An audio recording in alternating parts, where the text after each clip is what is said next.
ಎಲ್ಲರಿಗೂ ನಮಸ್ಕಾರ. ನಾನು ಇವತ್ತು ನಿಮ್ಮ ಹತ್ತಿರ ಹೇಳಲು ಬಂದ ವಿಷಯ, ಮಕ್ಕಳು ಓದಿನ ಆಸಕ್ತಿಯನ್ನ ಕಡಿಮೆ ಮಾಡ್ಕೊಳ್ತಾ ಇದ್ದಾರೆ. ಹಾಗಾದ್ರೆ ಪೋಷಕರ ಕೆಲಸ ಏನು? ಮಕ್ಕಳಿಗೆ ಓದಿನ ಆಸಕ್ತಿಯನ್ನ ಹೆಚ್ಚಿಸಲು ಪೋಷಕರು ಮಾಡಬೇಕಾದಂತಹ ಕೆಲಸಗಳೇನು?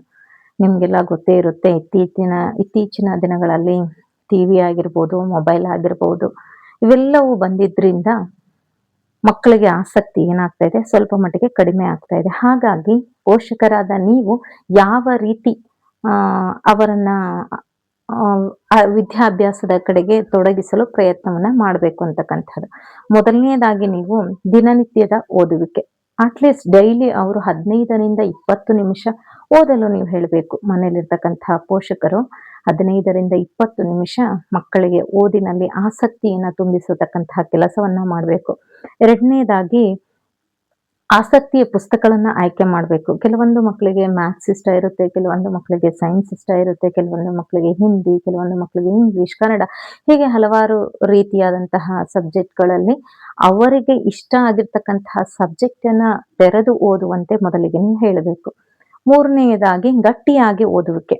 ಮಕ್ಕಳಿಗೆ ಜೋರಾಗಿ ಓದೋದ್ರಿಂದ ಓದಿನಲ್ಲಿ ಆಸಕ್ತಿ ಏನಾಗುತ್ತೆ, ಹೆಚ್ಚಾಗ್ತಾ ಹೋಗುತ್ತೆ. ನಾಲ್ಕನೆಯದಾಗಿ ಮಾರ್ಗದರ್ಶನ ಅಭ್ಯಾಸ. ಮಾರ್ಗದರ್ಶನ ಅಭ್ಯಾಸ ಅಂದ್ರೆ ಏನು? ಮೊದಲಿಗೆ ಪೋಷಕರು ಓದುವಂತಹದ್ದು, ತದನಂತರ ಮಕ್ಕಳಿಗೆ ಓದಲು ಹೇಳ್ತಕ್ಕಂಥದ್ದು. ಇದು ತುಂಬಾ ಇಂಟ್ರೆಸ್ಟಿಂಗ್ ಆಗಿರುತ್ತೆ. ನೀವು ದಿನದಲ್ಲಿ 1 ತಾಸು ಮಕ್ಕಳ ಜೊತೆ ಬೆರೆಯೋದ್ರಿಂದ ಮಕ್ಕಳು ತುಂಬಾ ಚೆನ್ನಾಗಿ ಓದ್ಲಿಕ್ಕೆ ತೊಡಕೊಳ್ತಾರೆ. ಹಾಗಾದ್ರೆ ಐದನೆಯದಾಗಿ ಓದುವುದನ್ನ ಮೋಜಿನ ಚಟುವಟಿಕೆಯನ್ನಾಗಿ ಓದ್ತಕ್ಕಂಥದ್ದು. ಮೋಜಿನ ಚಟುವಟಿಕೆ, ಆಟದ ಮೂಲಕ ಪಾಠ ಅಂತ ಹೇಳ್ತೀವಲ್ವಾ. ಶಿಕ್ಷಕರದು ಶಾಲೆಯಲ್ಲಿ ಎಷ್ಟೊಂದು ಜವಾಬ್ದಾರಿ ಇರುತ್ತೋ ಅಷ್ಟೇ ಜವಾಬ್ದಾರಿ ಕೂಡ ಪೋಷಕರದು ಆಗಿರುತ್ತೆ. ಮತ್ತೆ ಇನ್ನೊಂದು ಏನಂದ್ರೆ ಪ್ರಶಂಸೆ ಮತ್ತೆ ಪ್ರೋತ್ಸಾಹ. ನಿಮ್ಮ ಮಕ್ಕಳಿಗೆ ಏನಾದ್ರೂ ಒಂದು ಸಣ್ಣದಾಗಿ ಕೆಲಸವನ್ನ ಮಾಡಿದ್ರೆ ಒಂದಿಷ್ಟು ಪ್ರಶಂಸೆಯನ್ನ ಕೊಡಿ, ಒಂದಿಷ್ಟು ಪ್ರೋತ್ಸಾಹವನ್ನ ಕೊಡಿ. ವೆರಿ ಗುಡ್, ಚೆನ್ನಾಗಿ ಮಾಡಿದೀಯಾ, ನೀನಿನ್ನ ಮುಂದಕ್ಕೆ ಮಾಡ್ತೀಯಾ ಅಂತಕ್ಕಂತಹ ಒಂದು ಬೆಂಬಲವನ್ನ ನೀವು ನೀಡಿ. ಹೀಗೆ ಮಾಡೋದ್ರಿಂದ ನಮ್ಮ ಮಕ್ಕಳಲ್ಲಿ ಆಸಕ್ತಿ ಏನಾಗುತ್ತೆ, ಹೆಚ್ಚಾಗ್ತಾ ಹೋಗುತ್ತೆ. ಹಾಗೆ ಮಾಡೋದ್ರಿಂದ ಮಕ್ಕಳು ಓದಿನ ಕಡೆಗೆ ಹೆಚ್ಚಿನ ಗಮನವನ್ನ ವಹಿಸ್ಲಿಕ್ಕೆ ಸಾಧ್ಯ ಆಗುತ್ತೆ.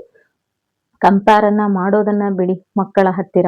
ಅವರು ಅಷ್ಟು ತಗೊಂಡ್ರು, ನೀವಿಷ್ಟು ತಗೊಂಡ್ರಿ, ಇಲ್ಲ ನಿನಗೆ ಆಗುತ್ತೆ, ನೀನ್ ಮಾಡ್ತೀಯ ಅಂತಕ್ಕಂಥ ವಿಚಾರವನ್ನ ಮಕ್ಕಳಲ್ಲಿ ತುಂಬಿದಾಗ ಒಂದಿಷ್ಟು ಮಕ್ಕಳಲ್ಲಿ ಆಸಕ್ತಿ ಹೆಚ್ಚಾಗ್ತಾ ಹೋಗುತ್ತೆ. ದಿನದಲ್ಲಿ 1 ತಾಸು ನೀವು ಮಕ್ಕಳ ಜೊತೆ ಕೂತ್ಕೊಂಡ್ರೆ ಒಂದು ವಾರದ ರೀತಿ ಹೀಗೆ ನೀವು ನಿಮ್ದು ಎಷ್ಟೇ ಕೆಲಸ ಇರಲಿ, ಯಾಕಂದ್ರೆ ಇತ್ತೀಚಿನ ದಿನಗಳಲ್ಲಿ ನೀವು ಮಕ್ಕಳನ್ನ ದೊಡ್ಡ ದೊಡ್ಡ ಸ್ಕೂಲ್ಗಳಲ್ಲಿ ಹಾಕ್ತಾ ಇದ್ದೀರಾ. ನೀವು ಎಷ್ಟು ಕೊಟ್ಟು ಹಾಕಿದ್ದೀರಾ ಅನ್ನೋದಕ್ಕಿಂತ, ಯಾವ ಶಾಲೆಯಲ್ಲಿ ಸೇರಿಸಿದ್ದೀರಾ ಅನ್ನೋದಕ್ಕಿಂತ, ಯಾವ ಸಿಲೆಬಸ್ ಅನ್ನ ಓದ್ತಾ ಇದೆ ಮಗು ಅನ್ನೋದಕ್ಕಿಂತ, ಎಷ್ಟರ ಮಟ್ಟಿಗೆ ಓದ್ತಾ ಇದೆ ಅಂತಕ್ಕಂಥದ್ದು ತುಂಬಾ ಇಂಪಾರ್ಟೆಂಟ್ ಆಗುತ್ತೆ. ನಾನು ಶಾಲೆಯಲ್ಲಿ ನೋಡ್ತೀನಿ, ಸುಮಾರು ಜನ ಬಡ ಪೋಷಕರೇ ಒಂದು ದೊಡ್ಡ ದೊಡ್ಡ ಸ್ಕೂಲ್ಗಳಿಗೆ ಹಾಕ್ತಾರೆ. ಕೂಲಿ ನಾಲಿ ಮಾಡಿ ಅವರ ಮಕ್ಕಳು ಓದ್ಲಿ ಅಂತಕ್ಕಂತಹ ಆಸಕ್ತಿಯಿಂದ ಮಕ್ಕಳನ್ನ ಶಾಲೆಗೆ ಹಾಕ್ತಾರೆ.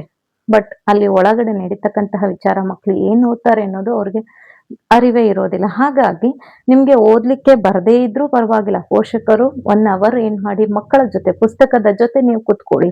ಏನ್ ಓದ್ತಾ ಇದೀಯಾ, ಇವತ್ತು ನಿಮ್ಮ ಶಾಲೆ ಏನ್ ಕೊಟ್ಟಿದ್ದಾರೆ, 1 ಅವರ್ ನೀವು ಕಳೆಯೋದ್ರಿಂದ ಮುಂದೆ ಭವಿಷ್ಯದಲ್ಲಿ ಅವರು ಒಂದು ದೊಡ್ಡ ಮಟ್ಟದ ಬೆಳವಣಿಗೆ ಕಾಣ್ಲಿಕ್ಕೆ ಉಪಯೋಗ ಆಗುತ್ತೆ. ಹಾಗಾಗಿ ನಿಮ್ಮ ಮಕ್ಕಳು ಚೆನ್ನಾಗಿ ಓದ್ಬೇಕು, ಒಂದು ಒಳ್ಳೆಯ ಬೆಳವಣಿಗೆಯನ್ನ ನಿಮ್ಮ ಮಕ್ಕಳು ಕಾಣ್ಬೇಕಂದ್ರೆ ದಯವಿಟ್ಟು ನೀವು ಏನ್ ಮಾಡಿ, ದಿನದಲ್ಲಿ 1 ತಾಸು ಮಕ್ಕಳ ಜೊತೆ ಕುತ್ಕೊಂಡ್ಬಿಟ್ಟು, ಇಷ್ಟೊತ್ತು ಹೇಳಿದ್ನಲ್ಲ, ದಿನನಿತ್ಯ ಓದುವಿಕೆ, ಆಸಕ್ತಿಯಾದಂತಹ ಪುಸ್ತಕಗಳನ್ನ ಓದೋದು, ಆಟದ ಮೂಲಕ ಪಾಠದ ಚಟುವಟಿಕೆ ಆಗಿರ್ಬೋದು, ಗಟ್ಟಿಯಾಗಿ ಓದಲು ಹೇಳೋದಾಗಿರ್ಬೋದು, ಅಥವಾ ನೀವು ಓದಿಬಿಟ್ಟು ಮಕ್ಕಳಿಗೆ ಓದ್ಲಿಕ್ಕೆ ಹೇಳ್ತಕ್ಕಂಥದ್ದಾಗಿರ್ಬೋದು, ಅಥವಾ ಮಕ್ಕಳಿಗೆ ಪ್ರೋತ್ಸಾಹ ಮತ್ತೆ ಪ್ರಶಂಸೆಯನ್ನ ನೀಡೋದಾಗಿರ್ಬೋದು.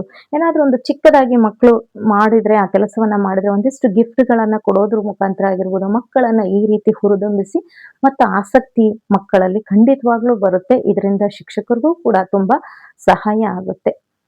ಧನ್ಯವಾದಗಳು.